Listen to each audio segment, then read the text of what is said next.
교수님이 일본이 지금 처음이잖아요. 저는 살면서 일본 처음 왔어요. 아, 저는 되게 수도 없이 많이 왔다 갔다 한 줄 알았어요. 왜냐면 범죄 때문에. 그러니까요. 사건 뭐 사고 그래서 공유하면서 네. 처음 일본을 왔다고 해서 네. 제가 아주 특별한 곳으로 제가 되게 기대를 좀 했어요. 네. 오면서 화려한 일본의 어떤 모습을 볼 수 있는 것으로 좀 갈까 기대를 했는데 너무 시골 골목길 같은데. 여기가 도쿄 한가운데 칸다라는 곳인데요. 아, 아주 옛날 감성 제대로 살아있는 힙한 동네예요. 아, 그래요? 여기가. 오. 네, 정말로. 책방 거리도 있고 뭐 오래된 다방 같은 것도 있던데. 그러니 일단 여기가 우리나라 이제 서울로 치면 뭐 종로 인사동 이런데? 뭐 그런 좀 따로 비슷하게 가겠다. 되죠. 아, 역시 프로파일러야. 이거 다 벌써 알잖아. 혹시 눈썰미가 근데 우리는 이렇게 범죄를 다루는 프로니까 뭐 이럴 때마다 이 날씨가 안 좋고 비가 오고 바람이 좀 많이 부네요. 오늘. 진짜 이게 피해자들이 맞아요. 우리한테 슬픔을 또 억울함 풀어달라고 하는 그런 느낌이 좀 들어요. 현직에 있을 때 비 오는 날 사건 현장 많이 나가거든요. 아, 그러시구나. 네. 근데 거의 우산 못 쓰고 다녀요. 그 미안한데 교수님 잘 좀 시켜주세요. 여기 다 젖었잖아. 아 너만 쓰면 어떡하니. 넌 너무 이기적이야. 같이 써야지. 말씀해 주세요. 아니야. 근데 일본 사건이라서 손님도 여기 온다고 하지 않았어요? 그렇죠. 그래서 우리 여기서 만날 분이 계십니다. 일단 가보시면 알아요. 네. 아, 안녕하세요. 아, 네. 안녕하세요. 네, 처음 뵙겠습니다. 아니요, 나오지 마세요. 나오지 마세요.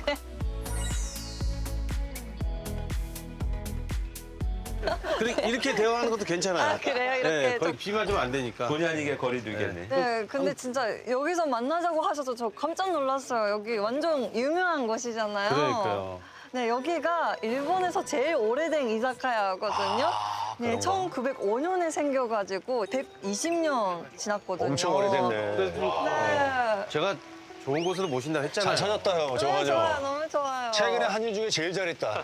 120년이 됐어요. 어우, 진짜 좋다. 느낌이. 세트장 같대요, 세트장. 그러니까. 감성이 그런 느낌이네. 여기가 광동 대지진 때는 무너져가지고 그때는 5년 만에 지은 거래요. 어. 와, 120년 동안 여기에 얼마나 많은 사람이 왔다 갔을까? 그게 저는 궁금해요. 스토리가 많은 서사가 이렇게 있죠. 그 120년을 운영을 한다는 자체가 나는 좀 놀라운 것 같아요. 저기 신 모시는 거죠, 그냥? 아, 네. 약간 그래요? 가미다나라고 해가지고 여기를 지켜주는 느낌이에요, 신님이. 야, 이거 처음 봤어요. 일본이 처음이니까. 아, 일본 처음이구나. 맞네요. 야, 이 테이블도 진짜 오래된 것 같아. 네, 타타미가. 이 기둥하고. 네.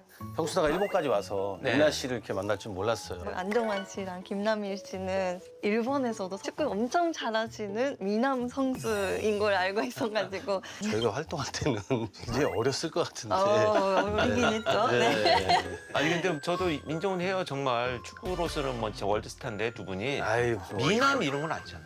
미남이죠, 완전. 저는 아닌데 정한 형은 예, 그때 당시에는 미남이었어요. 아, 네네. 원 교수님도 만나고 싶었거든요. 아, 그래요? 제가 네. 한국 드라마에서 과학 범죄 수사팀 동석팀장 약간 이런 역할을 그랬어요? 잘하시네. 네. 그래서 제가 미나 씨한테 미리 사건을 좀 알아봐 달라고 부탁을 좀 해놓은 게 네, 있습니다. 맞아요. 엄청 공부를 했어요. 마침 제가 고등학교 때 3년을 살았던 곳이 있거든요. 한국에서도 이런 사건이 1년 전에 벌어졌다고 해가지고요. 깜짝 놀랐어요. 아, 네, 맞아요.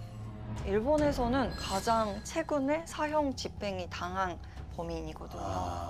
네. 아직까지 사형제도가 일본에 있어요? 네, 집행. 일본이 집행이 있구나. 최근에요? 언제죠? 네, 2025년 6월 27일이에요. 아직 1년도 안 됐거든요. 이야, 25년에 사형 집행되다니 굉장히 놀랍네요. 놀랍죠. 本日の死刑を執行いたしました慎重な上にも慎重な検討を死刑を執行した次第で執行を命令した次第であります 한국은 언제가 마지막이었죠? 우리나라 1997년입니다. 97년. 그게 이제 마지막 집행입니다. 마지막 집행. 그 이후로는 이제 사형 집행이 유예되고 있어요. 지금도 사형을 선고를 해요. 집행만 안 할 뿐이지. 아, 선고는 하고. 이제 가까운 중국이나 특히 일본 사형 집행이 되고 있죠. 근데 이제 집행이 되면 좀 분위기는 어떻습니까? 유엔에서 사형제 폐지를 계속 얘기를 맞아요. 하는데요. 네. 그래도 일본 국민들 대다수는 사형제가 있어야 된다고 생각을 하는 것 같아요. 뭐 일가족을 모두 살해한 죄로 체포됐던 범인이 48년 동안 수감돼 있다가 무죄를 받은 적이 네? 있어가지고요. 네, 억울한 피해자가 생기지도 모른다는 걱정하는 분들은 네. 또 계시긴 하지만요. 흉흉한 사건들이 많으니까요. 네, 2007년부터 2년 사이에는 31명이 사형이 되고요. 2010년에는 32명, 그리고 2020년 이후에는 5명이 집행이 됐대요. 야, 그렇구나. 작년에 집행된 사람이 누구예요? 뭐 무슨 짓을 저질렀길래? 오늘의 사형수는요, 여러분 바로 이 사람입니다. 같은 사람이죠? 네, 네. 21 중반 정도로 보이는데요? 그 젊다. 젊은데? 야, 멀쩡하게 생겼네. 야, 어때 보이세요? 진짜 되게 순진해 보이고 착해 보이고. 굉장히 젊어 보이는데 몇 살이에요? 이게 이름은 시라이시 타카히로고요. 1990년생이고 체포됐었을 때가 2017년이니까 당시 27살이었어요. 아, 맞네. 27 살. 네. 야, 굉장히 젊은 나이인데 27살이면. 90년대생이면 사형수라니 이게 굉장히 낯선데요, 이게. 대체 무슨 짓을 한 거예요? 이 사건 저도 굉장히 충격적으로 봤는데요. 네. 당시 일본 열도가 정말 발칵 뒤집혔습니다. 우리나라에서도 실시간 보도가 될 정도였었고요. 2달간 연쇄살인을 저질렀는데 이제 보통 연쇄살인이다 그러면 일정 기간 살인을 멈추고 난 이후에 그 감정이 해소되는 기간이 있어요. 이걸 이제 냉각기라고 하는데 그게 뭐 사람마다 차이는 있지만 이 기간들이 좀 지나고 나서 다시 살인이 진행이 되거든요. 근데 이 사람 같은 경우에는요. 그런 게 없이 들어오는 족족 피해자들을 살해했어요. 2달 동안 계속해서. 야, 대체 뭐 하는 놈이야. 전과도 있었어요. 전과가 있었죠. 어떤 전과가 있었는데요? 일본에서는職業 안테호 이거 직역을 하면 직업 안전법이거든요. 네, 쉽게 얘기를 하면 불법 취업 사기를 막으려는 그런 법인데요. 카부키초라고 많이 들어보셨죠? 그렇죠. 그 술집 같은 거 얘기하는 거 아니에요? 들어본 것 같기도 한데. 카부키에 가는 노래, 무는 무, 그러니까 춤이고요. 근데 기는 기술이다거나 재즈, 연기하는 걸 말하거든요. 그러니까 뭐 일본 전통 예술 공연을 가부키라고 하는데요. 가부키 화장이라고 좀 아시잖아요. 네네, 화제 가볍게 하자니까 네. 막 되게 아, 진하고 두껍게 하얗게 막 이렇게 네, 하잖아요. 맞아요. 저는 가부키 공연 가서 많이 봤어요. 아 그래요? 정말이요? 네. 우와.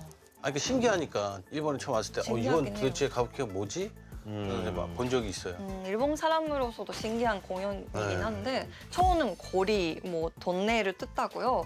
원래 가부키 공연을 하는 지역을 신주쿠에 만들려고 했다가 무산됐는데 이름만 남은 거예요. 아, 도쿄 최대 번화인 신주쿠는 낮이고 밤이고 불이 꺼지지 않는 곳이고요.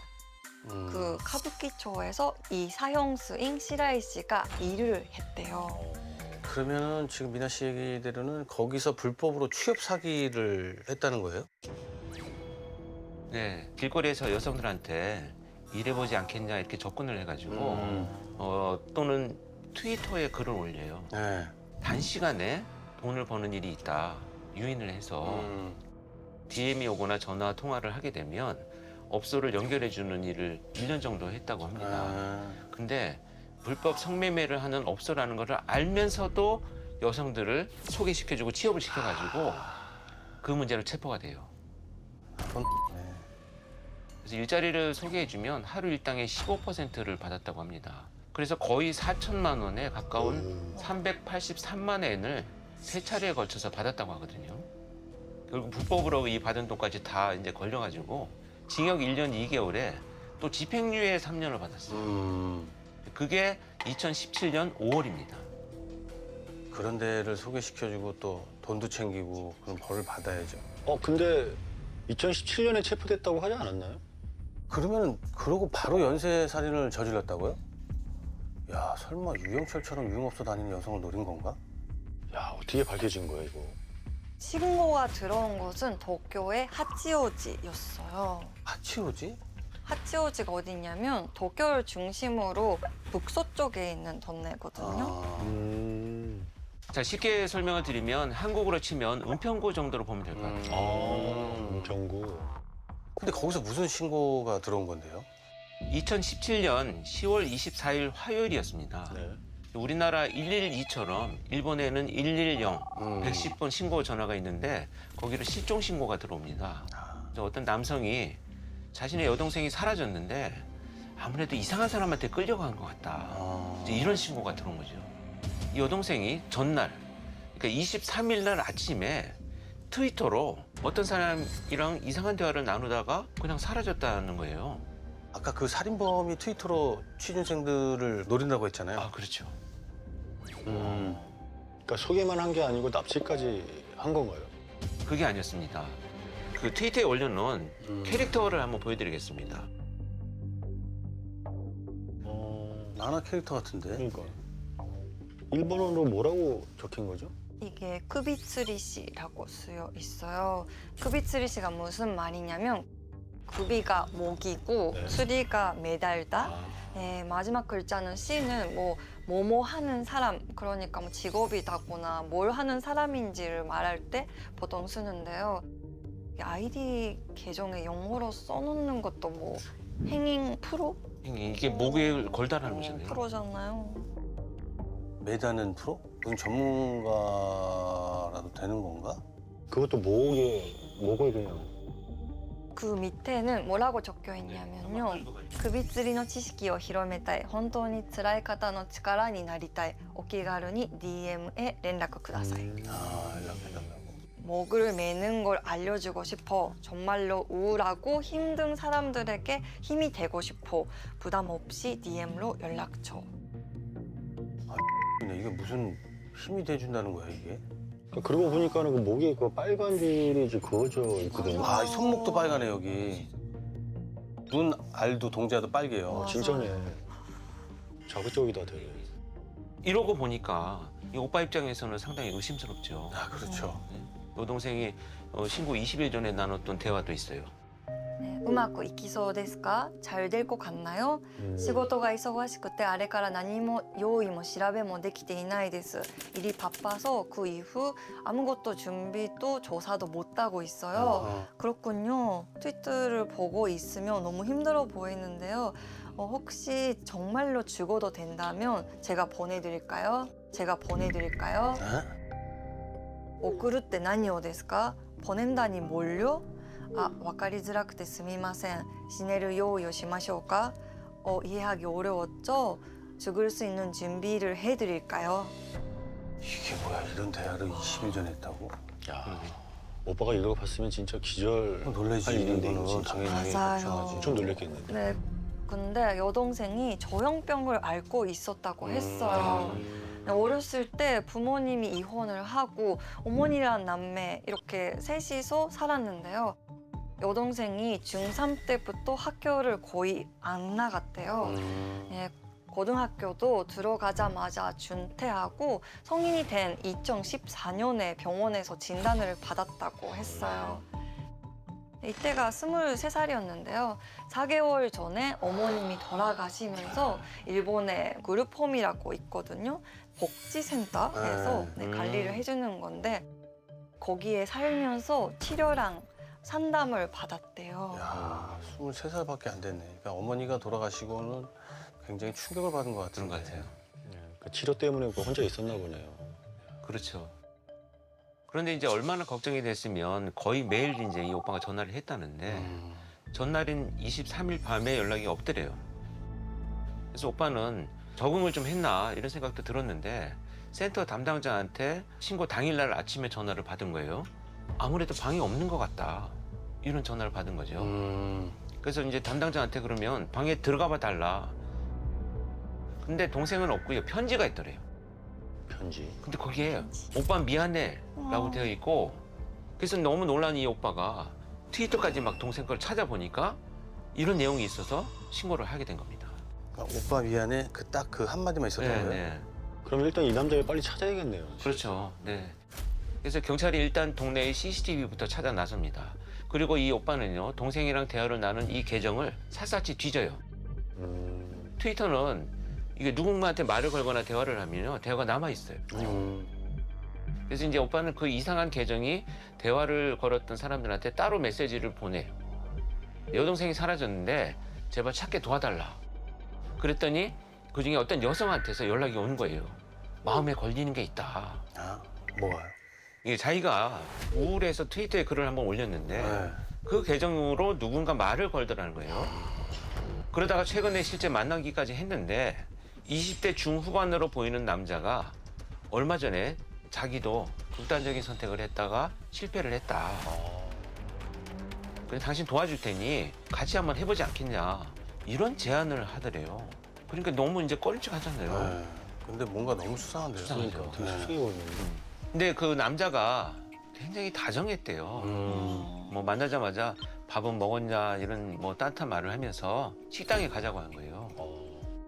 만나서. 네, 같이 만나가지고 처음 만났는데 네. 이제 밥을 먹으면서 자기가 실패했던 얘기를 계속 하더래요. 혼자 하니까 안 되더라. 그러니까 자기 집으로 가서 같이 하지 않겠냐. 죽으려고. 네. 우울한 이 여성이 보기에는 그 남자가 표정이나 말투가 전혀 우울하지 않게 너무 멀쩡해 보인다는 거예요. 그다음에 자기가 목도 막 매달아서 실패했다고 하는데 보니까 흔적도 전혀 없다라는 거죠. 아, 목매 흔적 같은 거. 네, 네. 그거 거짓말이지. 그렇죠. 네.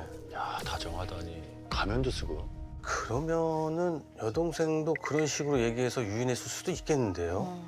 네, 맞습니다. 이 오빠는 그래서 당장 경찰에 이 상황을 알립니다. 음. 수사팀이 그 여성한테 그 남자랑 만나자는 약속을 다시 한번 잡아달라. 네. 이렇게 요청을 하죠.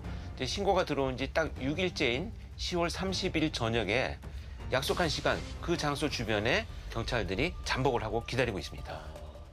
경찰들만요? 그렇죠. 그러면 그 남자가 누군지 모르잖아요. 수사팀이 실종자의 이동 동선을 추적을 하던 과정에서 하치오지 전철역에서 어떤 남자랑 같이 걸어가는 걸 이미 확보를 해서 확인을 한 상태였었어요. 그 남자의 얼굴을 알고 있는 거죠. 아, CCTV로? 네. 그래서 경찰이 CCTV로 봤던 남자가 약속 장소에 나타난 걸 보고 여성한테 연락을 해달라고 합니다. 남자한테 지금 못 갈 것 같다. 약속을 취소해달라. 이렇게 연락을 하도록 조치를 취합니다. 얼굴도 확인했으니 그 남자가 들어가면 더 확실해지겠네요. 그러게요. 그런데 그 남자가 휴대전화를 보더니 다시 역으로 발길을 돌리는 걸 보고 경찰이 미행을 하기 시작합니다. 아, 따라붙었구나. 그렇게 이제 그 남자가 집에까지 가게 되는데 그 집이 가나가와 현에 있었다는 거예요. 가나가와 현? 그 가나가 현이면은 제가 이제 선수 시절에 뛰었던 요코하마 그쪽이거든요. 맞아요. 도쿄보다 남쪽에 있는 네. 편이고요. 뭐 저도 고등학교 때 3년 동안 살았거든요. 이 남자는 가나가와에서도 주택이 많은 자마라는 곳에 살고 있었대요. 가나가와 현의 자마시. 자마시. 자마시. 맞아요. 자, 이제 수사팀은 어떻게 했겠습니까? 바로 쳐야죠. 그럼 쳐들어가야죠. 근데 이 수사팀이 남자 집 주변을 완전히 포위를 해놓고요. 남자가 사는 집으로 들어갔어요. 2층 205호.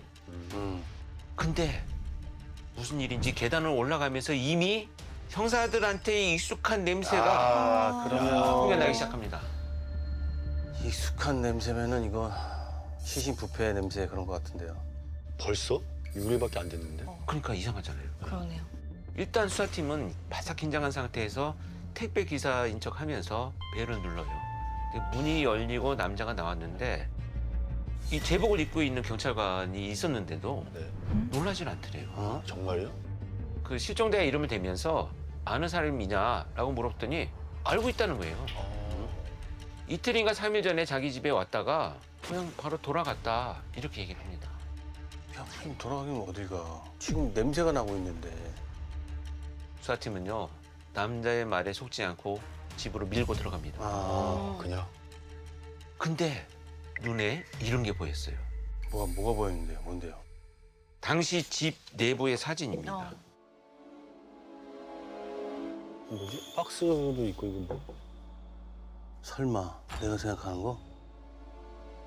근데 여기가 어디예요? 거실인가? 이 집은 복층으로 된 원룸이었어요. 네, 복층을 올라가는 사다리가 있었고요. 사진으로 보이는 게 1층 방 1층 방. 전체더라고요. 발 디딜 틈도 없는데 이건 좁은데 이게. 네, 맞아요. 그래서 바로 경찰들이 이 집을 수색했는데 실시간으로 뉴스에 그대로 나왔거든요.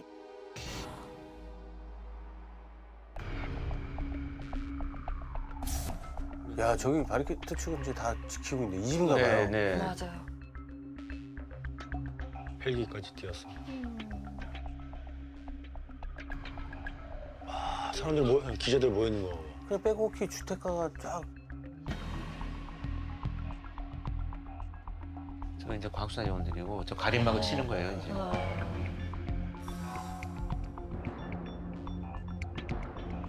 안에서 무슨 일이 벌어진 거야?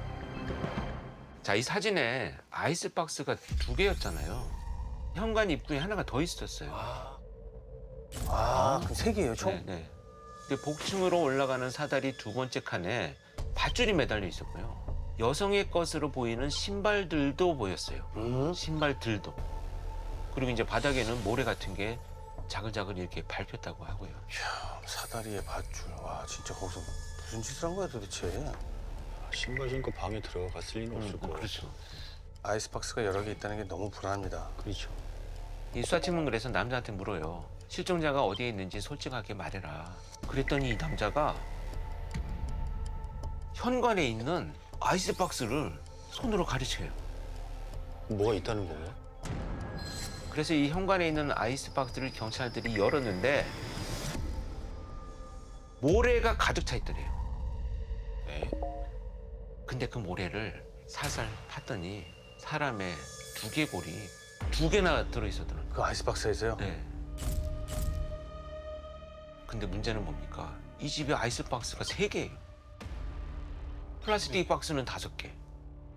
이게 총 8개의 박스가 있었는데요. 7개의 박스에서 여러 개의 두개골이랑 240여 개의 뼈 조각이 발견이 됩니다. 야 이거 도대체 몇 명을 살해했다는 거야? 왜 이게? 자, 이렇게 증거물을 확보한 수사팀은요, 남자를 연행을 하죠. 차에 타 있나 보다. 아, 저 가운데 있는 것 같아요. 가운데. 뭐야? 얼굴을 왜 가려 완전. 사람을 그렇게 죽이고. 그러니까 저 얼굴을 가리는 거는 자기가 뭔가를 했다는 거잖아요, 저기. 그러니까 얼굴을 보여주기 싫은 거야, 저거. 지금 보시면서 저놈이 낀 안경을 잘 봐주세요. 안경은 왜요? 뭐 카메라도 달렸나? 아니 뭐 특수 무슨 뭐가 있나? 근데 사실 처음에는 누가 몇 명이 살해됐는지도 몰랐어요. 저 작은 박스에 넣은 거면 일단 다 훼손해서 다 넣은 거잖아요. 저 다들 그때 매일 뉴스만 봤어요. 실종 신고를 해두고 기다렸던 가족들도 그렇지만 장기간 연락이 안 됐던 가족, 친구 얼마나 많았겠어요. 가나가와에서 마지막으로 사라졌다더라. 뭐 혹시 시라이 씨의 희생양이 된 게 아닐까 뭐 이런 기사도 매일 나왔어요. 실종자가 있는 가족은 다 불안했겠네요. 맞아요. 그 여동생이 피해자인 건 확실했어요. 범인의 휴대전화에 피해자의 시신 일부를 찍은 사진이 나왔습니다. 아, 진짜요? 그걸 사진을 찍었어요? 네. 아까 그 박스 8개 중에서 7개에서 시신이 발견됐다고 했잖아요. 검거 직전 뉴스를 보고 다음 피해자가 될 뻔한 사람들이 나타나기 시작을 합니다. 그 나머지 박스는 이미 준비를 하고 있었다는 의미예요, 지금. 예. 그런데 그 중에는요, 21살의 이 간호사도 있었습니다. 2달 전쯤이죠. 범인이 접근한 방식은 똑같았어요. 거의 매일 통화만 했대요. 다음에 병원을 그만두면 같이 살자는 말까지 서로 했었대요. 근데 10월 중순부터 남자가 사람을 죽인 적이 있다는 말을 했다는 거예요. 이 통화할 때 신음소리도 들리고 물 흐르는 소리도 자주 났었대요. 무슨 소리냐 이렇게 물어보면 급히 뭐 딴 얘기로 방향을 돌렸다는 거죠. 야, 이 살해하고 시신을 훼손하고 있으면서 통화를 했다는 거예요? 그 얘기죠. 뉴스 보고 얼마나 놀랐겠어요. 인간이 아니야. 감정이 없는 거야. 이게 프로파일러들이 정의하는 전형적인 사이코패스입니다. 피해자들의 신원을 모두 확인하는 데에만 무려 40일이 걸렸어요. 오래 걸렸구나. 야, 뉴스를 보면서 40일 동안 진짜 계속 불안했을 거 아니에요, 진짜. 그러면 이게 피해자들은 다 여성이었어요? 자, 여성이 8명이었고요. 남성이 1명 있었습니다. 총 9명이었는데요. 9명이라니 진짜. 피해자들 중에 가장 나이가 많은 사람이 26살이었고 가장 어린 피해자가 15살이었습니다. 아, 오 마이 갓. 중학생이잖아요. 그중에 10대는 3명이나 있었습니다. 아유 참.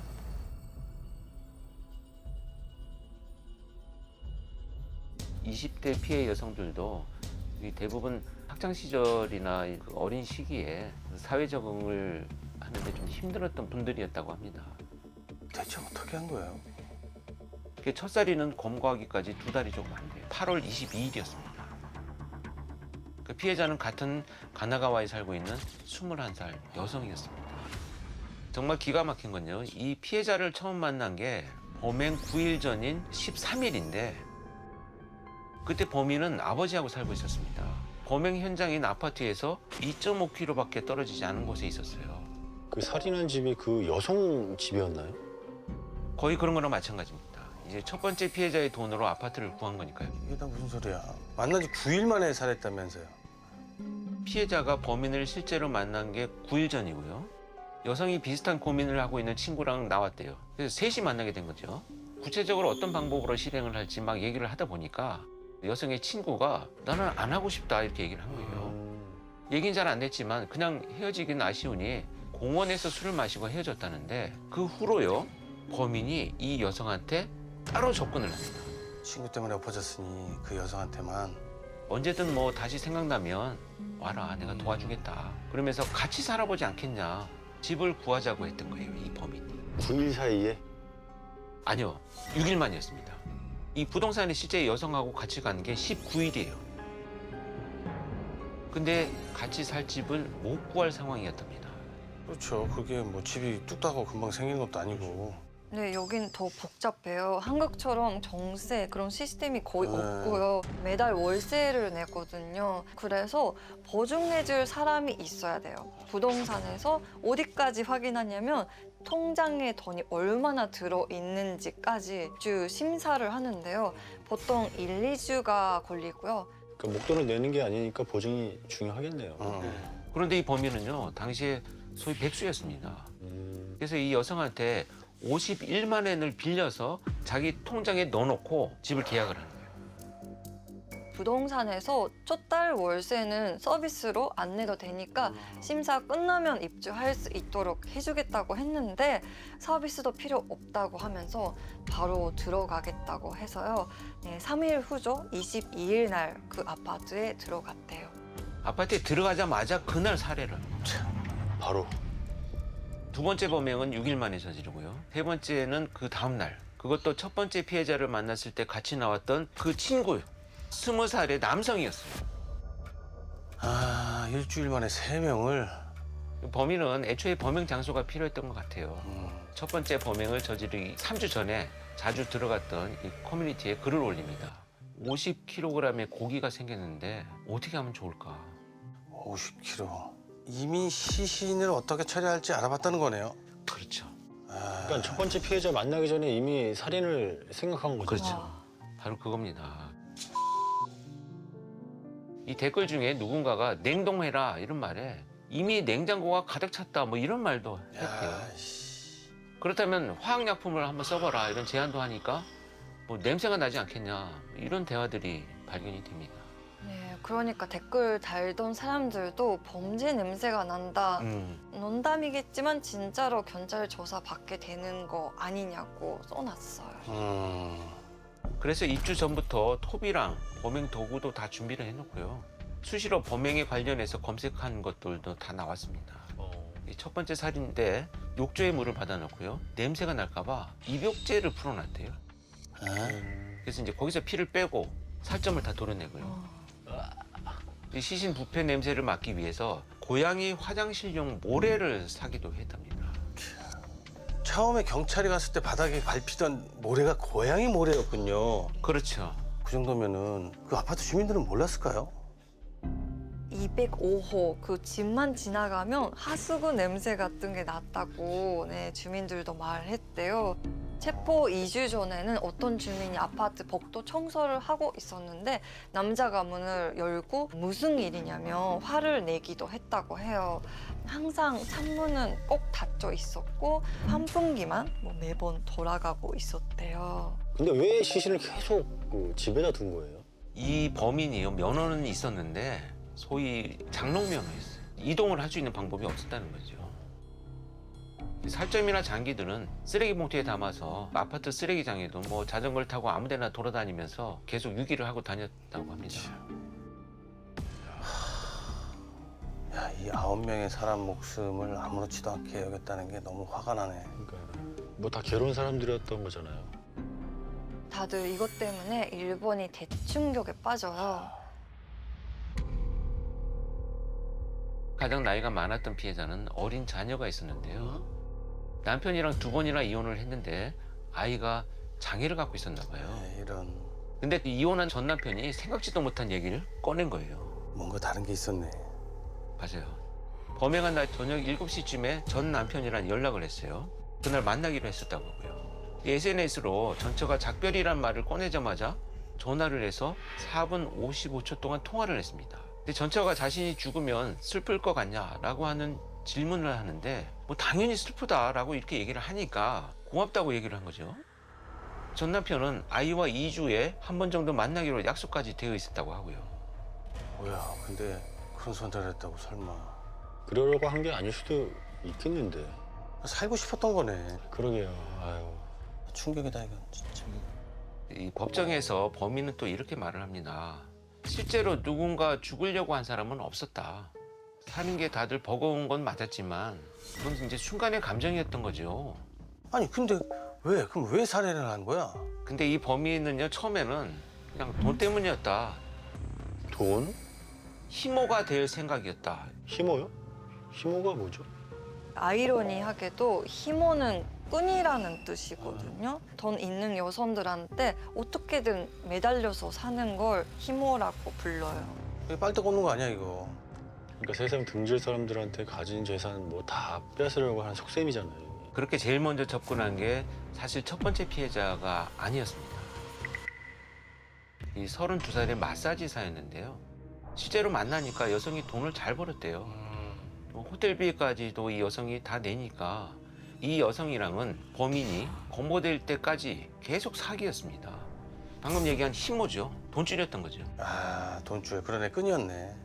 마사지사는 살렸잖아요.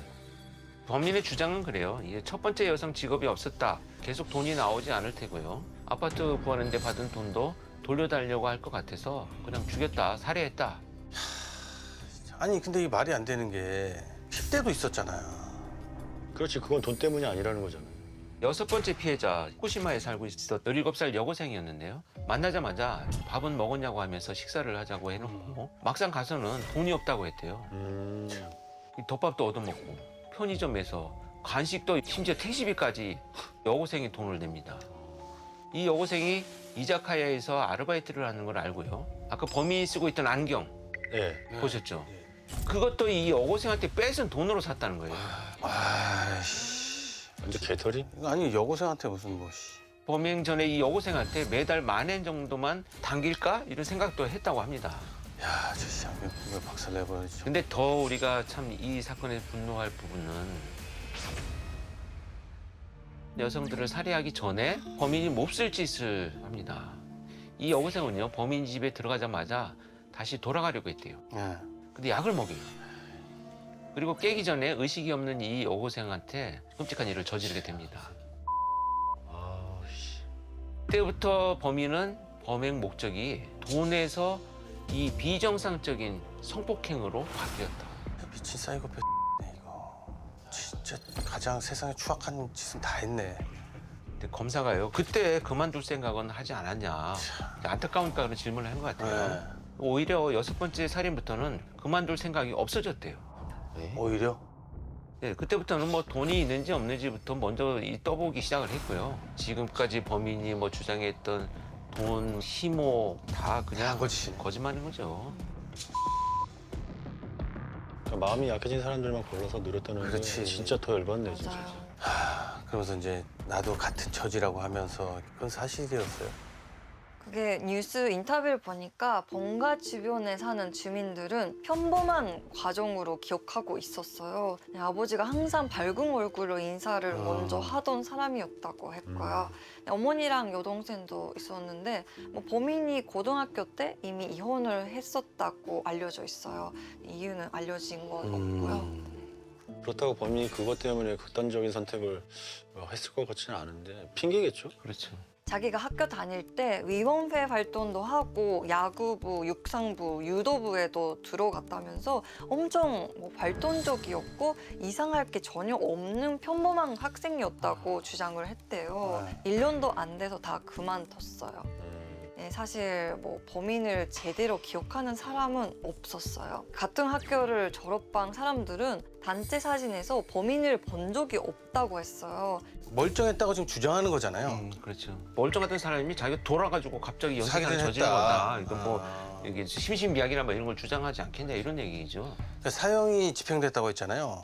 재판에서는 피해자들이 살인에 동의를 한 거냐 이게 문제였어요. 아니 동의라니 도와준다고 지가 나섰잖아요. 이거는 유인한 거 아니에요? 당연히 이 피해자들이 먼저 이 사람한테 부탁을 한 건 아니잖아요. 그렇죠. 유인한 거잖아. 근데 누가 살인을 도와주겠다고 하겠습니까? 정신이 이상한 거지 정말 그야말로. 그래서 감정을 받아요. 5개월 동안 의사랑 62시간 동안 면담을 했다고 합니다. 뭐라고 나왔어요? 모두 정상이다. IQ가 심지어 110 그냥 평균 수준이고 심신미약은 해당이 되지 않는다. 제정신으로 저지른 범죄 행위다 이렇게 판단을 합니다. 야, 근데 이래야 처벌을 받는다는 게 너무 더 화나네요. 근데 그런 짓을 제정신으로 어떻게 그렇게 할 수가 있나요? 그러니까 제정신이면 어떻게 하지? 법정에서 태도도 그때 말이 많았어요. 피해자가 많으니까 3년간 계속 됐는데 변호사는 범인이 도와준 거라고 주장을 했는데요. 시라이 씨가 아니라고 했어요.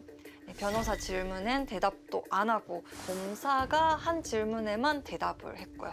지편 내편도 구분 못하네. 참 어이가 없네요. 야, 뭐야 진짜 대체. 아유 왜 저러는 거예요? 네, 진짜 화가 나는 건 재판 받기 전에 기자들이랑 인터뷰를 했는데 그날 아침도 평소랑 다르지 않았다고 아침 식사도 정말 맛있었다고 했어요. 시신을 훼손하는 게 정말 귀찮아서 누군가한테 맡기고 싶었다고 하면서요. 피해자 유족은 자기가 잘 모르니까 사과할 마음도 네? 없고 잡힌 건 후회가 되지만 자기가 한 일에는 뭐 후회가 없다고 잡히지 않았으면 계속 했을 거라고 했어요. 저런 말을 했다는 거는 입으로 유족들 한 번 더 죽이는 거네요. 갈기갈기 마음을 찢어놓네 또. 아니 저렇게 뻔뻔하게 말을 할 수가 있나 저게? 그러니까. 재판 내내 하품도 하고 어? 기집애도 펴고 남의 일처럼 태도도 불량했고요. 어차피 사형 받을 거 안다고 하면서 면회원 기자들한테 돈이랑 뭐 강식으로 요구를 했대요. 그리고 공개 구원도 알아봐 달라고 했다고요. 공개 구원? 네, 일본에서는 뭐야? 사형을 받으면 가족 외에 면회가 안 되거든요. 그래서 가족 누구도 면회를 오지 않으니까 면회 올 사람을 찾았던 거였어요. 그러니까 아예 그냥 입을 그냥 틀어 막았어야 돼 그냥 말을 못하게 그냥. 꼬매버렸어야 돼. 그 입을 꼬매버렸어야 되네. 아우. 근데 변호사들이 1심 사형을 받고 항소를 하니까 시라이 씨가 항소 취소를 신청을 해요. 저는 진짜 어처구니가 없네요. 야, 쟤왜 이러는 거예요 진짜 정신감정이 진짜 잘못된 거 아니에요 진짜? 우리 서울 서남부 연쇄살인범의 정남기처럼 살인을 하면서 쾌락을 느끼는 이 쾌락살인범. 그래서 아주 위험하고요. 지금 본인이 마지막에 진술한 내용이 사실은 저는 다 맞다고 봐요. 절반되지 않았다면 이런 식으로 정말 힘들고 어려운 사람들을 유인해가지고 살해하면서 자신의 쾌락을 추구하는 사이코패스의 살인범의 전형적인 모습입니다. 아니 근데 듣다 보니까 사건 시작할 때 그 비슷한 사건이 우리나라에서도 최근에 벌어졌다고 했지 않습니까? 맞아요. 네. 일본의 사형 집행이 되기 한 달 전이었습니다. 2025년 5월이었는데요. 15살짜리 여중생이 가출했다는 신고가 들어와요. 경찰이 6시간 만에 찾았는데 경기도 의왕시에 있는 오피스텔에서 찾습니다. 그것도 30대 남성의 집에서요. 그래서 이 학생은 무사히 구출을 했는데 그 집이 복층이었거든요. 그 복층에서 20대 초반의 여성의 시신이 발견이 됩니다. 그 여중생이 그 집에 있을 때도 시신이 있었다는 거잖아요. 그렇죠, 그렇죠. 자, 근데 그 여중생은요, 시신이 있는 걸 몰랐대요. 심지어 그 집에 20대 언니가 실제 있는 줄을 알고 갔다고 진술을 합니다. 근데 이 여중생이 왜 그 집에 갔냐? 오늘 얘기한 이 사건이랑 같은 이유였던 거예요. 목숨을 끊겠다고 이런 거예요? 맞아요. 얼굴도 모르고 아무것도 모르지만 20대 언니랑 그 집주인 이렇게 셋이서 같이 그걸 실행을 하는 줄 알고 갔다는 거예요. 근데 비슷한 사건이라니 이게 남자 죽을 생각이 없었다는 거잖아요. 그렇게 봐야죠. 왜냐하면 20대 초반의 여성이 사망한 걸 이미 알고도요. 여중생한테 마치 언니가 살아있는 것처럼 얘기를 하면서 언제 오는지를 계속 물어본 거예요. 그 사전에 나눴던 대화 중에는요. 정말 아주 말도 안 되는 그 15살이 여중생한테 성에 관련된 걸 물어보기도 했습니다. 완전 미친놈이었네. 그러니까 유인한 거잖아요, 이거. 그러니까 언니가 있으니까 너도 오라고. 저 의심하지 않게 한 거죠. 어. 설마 이미 사망한 피해자한테도 못 쓸 짓을 한 건 아니겠죠. 피해자가 원해서 관계를 가진 거라고 주장을 합니다. 피해자가 또 사망한 것도 마찬가지로요. 부탁을 해서 내가 한 거다. 이건 촉탁살인이다. 내가 너무 죽고 싶은데 못 죽으니까 네가 좀 죽여달라고 부탁을 해서 살해한 것이고 살인의 고의는 없다라고 형법상에 이게 좀 달라요. 지 주장일 뿐이잖아요. 이거 사인은 나왔어요? 시신이 발견됐을 때 머리부터 비닐을 뒤집어 쓰고 있었다고 합니다. 근데 시신을 가운데 두고요. 머리맡에 양쪽으로 가스통이 있었는데 연결된 호스가 비닐 속으로 들어가 있었어요. 그러니까 사망 원인이 명확하게 지금 밝혀지지가 않은 거예요. 그러니까 시신도 있고 발견된 것도 있지만 이게 과연 누구냐? 살인이잖아요. 당연히 살인이죠. 근데 범인은 둘이서 술을 마시다가 잠이 들었는데 깨어보니까 뭐 이미 상황이 끝나 있었다. 자기도 극단적인 선택을 하려고 했다. 이렇게 주장을 합니다. 뭐 유서나 이런 걸 증거라고 내는데요. 재판 결과는 어떻게 됐을 것 같습니까? 근데 한국에서는 사형 많이 안 한다고 하셨죠? 사형 뭐 사형- 어차피 선고는 하지만 집행은 안 하는 집행을 거예요. 안 하니까. 그럼 어떻게 됐을까요? 근데 이 말도 안 되는 사건이요. 1심에서 2년, 왜? 예?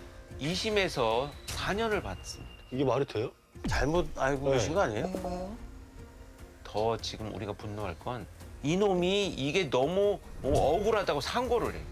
야 미치. 야. 그래서 지금 대법원 판결을 앞두고 있는 상황입니다. 야, 이건 말도 안 되는. 야, 이건 피해자를 하나도 고려를 안 한 판결 같은데.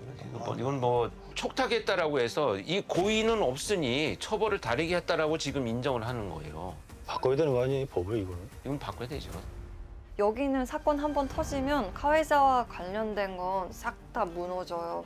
시라이 씨 아버지도 본가를 떠났고 어머니 여동생도 말할 것도 없고요. 네, 이런 사고가 나면 집 외경, 주소 다 공개가 되거든요. 다음 입주자들에게 비밀로 할 수가 없게 법으로 돼 있어요. 사형이 집행된 사건과 우리 한국에서 일어난 사건을 비교하면서 일본에 와서 굉장히 의미 있는 사건을 들여다보는 계기가 됐습니다. 네, 맥주랑 같이 먹으시면 좋겠는데. 첫 해외 녹화 왔는데 이게 해외 녹화가 쉽지 않네요. 쉽지 않죠. 피곤해서 뭐 빨리 자야 되겠어요. 자기 전에 또 하나 챙겨 먹으려고 내가 가져온 게 있어요. 또 뭐 혼자 또 네. 뭘. 뭐 이렇게 좋은 걸 이렇게 많이 드세요, 이렇게? 회복한다는 건 아침에 시작하면 안 돼요. 전날 밤부터 해야 돼요. 술 먹기 자기 전에 미리 하나 먹고 자는 게 좋아요. 이게 물에 타서 먹는 건데 아, 물에 타서. 액상형이라서 흡수도 좀 빠르고 일상이 빠르죠. 네, 약간 달달한 와인 맛이 납니다. 두 분이 운동을 오래 하셨잖아요. 네. 이게 아르기닌이 들어있어서 피곤할 때 마셔도 다음날 굉장히 개운해진다고 하니까요. 내가 오늘 특별히 가져온 김에 한 3개씩 나눠드리겠습니다. 며칠 동안 술 드시게요? 아니 술 안 먹어도 좋다니까요. 아, 감사합니다. 오늘 자기 전에 한번 딱 먹고 자야지. 자 이거 먹고 네. 내일 녹화를 좀 달려봅시다. 아, 난 또 마시러 가자고 온 줄 알았어요. 이제 먹었으니까 이제 술도 한잔 먹어야지. 아 이거 가지고 다니면서 이렇게 먹어도 좋을 것 같습니다.